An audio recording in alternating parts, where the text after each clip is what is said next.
নমস্কার বন্ধুরা, অঙ্কিতা গল্প স্টুডিওতে আপনাদের সবাইকে স্বাগত।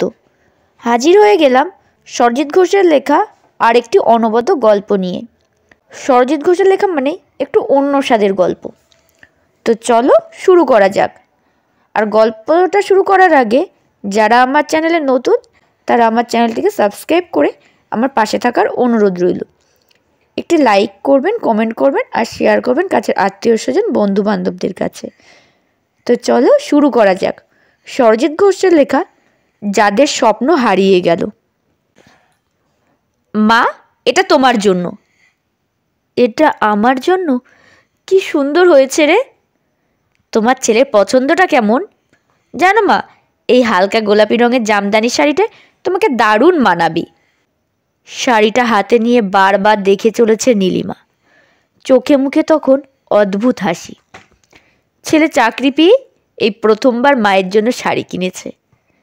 নীলিমা শাড়িটা নাকের কাছে ধরে নতুন শাড়ির গন্ধে তখন বিভোর। খুব নরম সুরে লাজুক ভঙ্গিতে জিজ্ঞাসা করে, হ্যাঁ রে অপু, এটা আমাকে মানাবে তো? মায়ের দিকে তাকিয়ে অপু হাসছে। অপুর হাতে তখন অন্য একটা শাড়ির প্যাকেট।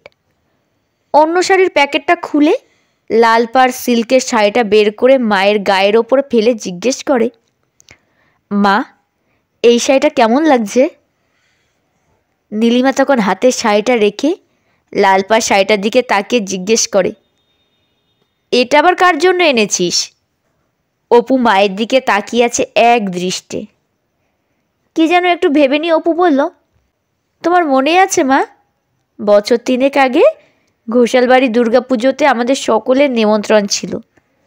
বিজয়া দশমীর দিন ঘোষালগিন্নি লাল পাড় একটা শাড়ি পরে দুর্গামাকে বরণ করছিল। তুমি ঘোষালগিন্নির দিকে তাকিয়ে আমাকে বলেছিলে, অপু দেখ দেখ, তোর বড়মাকে ওই লাল পাড় শাড়িতে কি সুন্দর মানিয়েছে। ওই শাড়িটাকে বলে পিওর সিল্ক। আমি জিজ্ঞেস করেছিলাম, ওই শাড়িটা তোমার পছন্দ? তুমি বলেছিলে তুই চাকরি পেয়ে আমাকে একটা অমন পিওর সিল্কের শাড়ি কিনে দিস অপু। মনে পড়ছে মা? নীলিমা তখন উদাস হয়ে তাকিয়ে আছে অপুর দিকে। চোখ থেকে জল গড়িয়ে পড়ছে।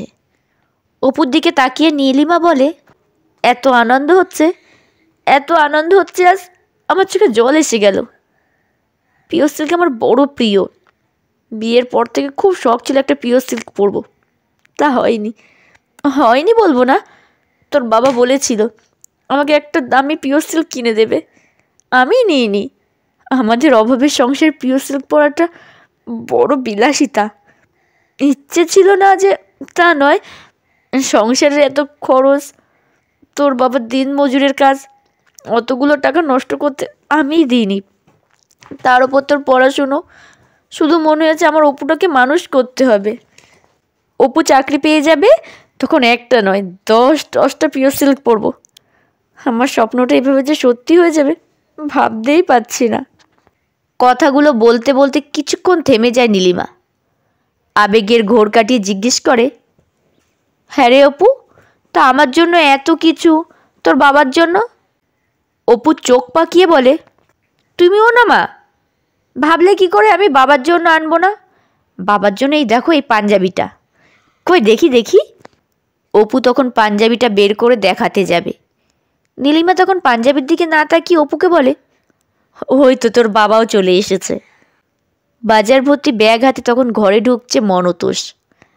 নীলিমা মনতোষের হাতে বাজারের ভারী ব্যাগটা দেখে জিজ্ঞেস করে, কি এত সব বাজার করেছো? আরে গিন্নি, বাজার থেকে আর সব থেকে সেরা জিনিসটা তুলে এনেছি। এ যা তা ইলিশ নয়, একেবারে পদ্মার। নীলিমা তখন রাগ দেখিয়ে বলে, দেখ অপু দেখ, এসবের কোনো মানে হয়? কি দরকার বলতো এত দামের ইলিশ কিনে নিয়ে আসার? নীলিমা আর মনতোষের মধ্যে শুরু হয়ে যায় বাঘ বিতণ্ডা। অপু বলে, কি হয়েছে বলো তো তোমাদের? মনতোষ একটু অহংকারের হাসি নিয়ে বলে ওঠে, অপু তুই বলতো, কেন কিনবো নাই বা কেন? আমার ছেলে চাকরি পেয়েছে বলে কথা। গিন্নি শোনো, আমি এখন মাস্টারের বাবা। আজ ইলিশের দামটা জিজ্ঞেস করতেই বাজারের বাদল মাছওয়ালা পাশের দীপেনকে বলে বসলো, দীপেন, ইলিশ মাছটা মাস্টারের বাবাকে দে। ওরা খাবে না তো কারা খাবে? নীলিমা গজগজ করতে করতে বলল, বলে তুমি নিয়ে আসবে, ছেলের একটা মতামত নেওয়ার দরকার নেই? অপু পাশ থেকে বলে, মা তোমাদের ছেলে এখন বেকার নয়, হাই স্কুলের মাস্টার। মা দেরি করো না, তুমি বরং তাড়াতাড়ি রান্নাটা বসিয়ে দাও। আজ গরম ভাতে ভাজা ইলিশ আর সর্ষে ইলিশ, আহা জমে যাবে একেবারে। রবিবারের দিন অপু বিছানায় শুয়ে গান শুনছে। এই তো মাস দেড়েক হলো চাকরিটা পেয়েছে অপু। কত বছর ধরে প্যানেলটা ঝুলেছিল, কত বেকার ছেলে মেয়ে হন্যে হয়ে ঘুরে বেড়াচ্ছে চাকরির আশায়। উচ্চশিক্ষিত বিএড ডিগ্রিধারীরা যোগ্যতার পরিচয় দিয়ে রাস্তায় বসে আছে, অথচ নিয়োগ পায়নি। কত ছেলে মেয়ে তো চাকরির বয়স পার করে ফেলেছে, ডিপ্রেশন আর নীল খাতায় নাম লিখিয়ে ফেলেছে। বিষিয়ে গেছে যেন শরীর মন সব। অপু তখন মনে মনে ভাবছে সেসব কথাই। এদিকে রান্নাঘর থেকে ভেসে আসছে ভাজা ইলিশ মাছের গন্ধে। মা ডাকলে অপু গিয়ে বসবে খাবার টেবিলে। ইলিশের তেল দিয়ে গরম ভাত, আহা পদ্মা নদীর ইলিশ। নীলিমা ডাক দেয়, অপু, এই অপু। অপু চোখ চেয়ে তাকিয়ে দেখে মা সামনে দাঁড়িয়ে, রোগা হাত, দুর্বল শরীর, ছেঁড়া শাড়িটা চাদরের মতন করে গায়ে জড়িয়ে নিয়ে ক্ষীণকণ্ঠে নীলিমা বলে, আর কত বেলা পর্যন্ত ঘুমিয়ে থাকবি অপু?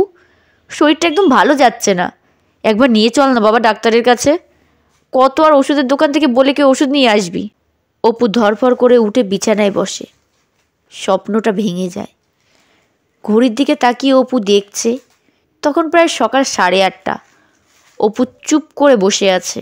নীলিমা বলে, কতদিন এইভাবে চলবে বলতো?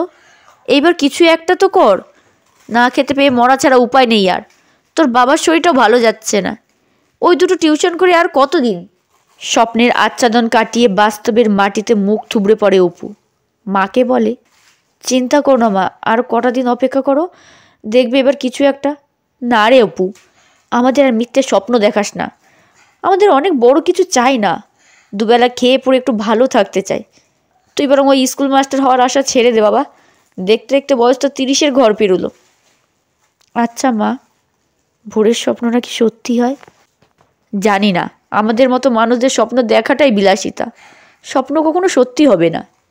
কথাগুলো বলে নীলিমার রোগা জীর্ণ শরীরটা অপুর চোখের আড়ালে গিয়ে দাঁড়ায়। নীলিমার কথাটা কানে নয়, সজোরে বুকে এসে বেঁধে অপুর।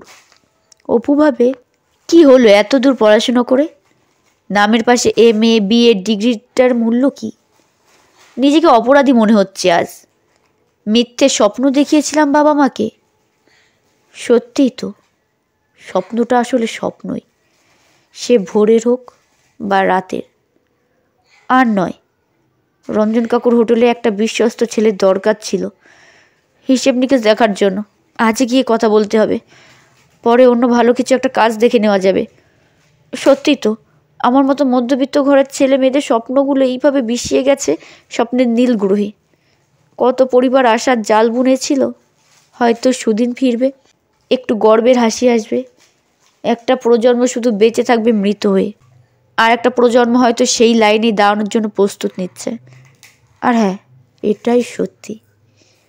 বিছানায় বসে কথাগুলো ভাবতে ভাবতে অপু জানলা দিয়ে বাইরেটা তাকিয়ে দেখছে। আকাশে তখন কালো মেঘ, সূর্যের সোনালি রোদকে কোনো একটা কালো মেঘ এসে যেন ঢেকে দিয়ে চলে গেছে। নমস্কার, শেষ হলো গল্প পাঠ। কেমন হয়েছে অবশ্যই কমেন্টে জানাতে ভুলবেন না। শুধু অপু নয়, আজকাল মধ্যবিত্ত ঘরের প্রত্যেকটা ছেলে মেয়ের স্বপ্ন এইভাবেই নষ্ট হয়ে যাচ্ছে, মাটির সাথে মিশিয়ে যাচ্ছে। জানি না কবে আবার সরকার ঠিক হবে, আবার প্রত্যেকটা ঘরে ঘরে আমরা চাকরি পাব। আমরাও আশায় আছি এত পড়াশোনা করে মা বাবার পাশে দাঁড়ানোর জন্য। গল্পটা কেমন হলো অবশ্যই কমেন্টে জানাতে ভুলো না। আর ভালো লাগলে সাবস্ক্রাইব করে পাশে থাকার অনুরোধ রইল। আর সুন্দর সুন্দর গল্পগুলো তোমরা তোমাদের কাছের আত্মীয় স্বজন বন্ধুবান্ধবদের কাছে শেয়ার করো,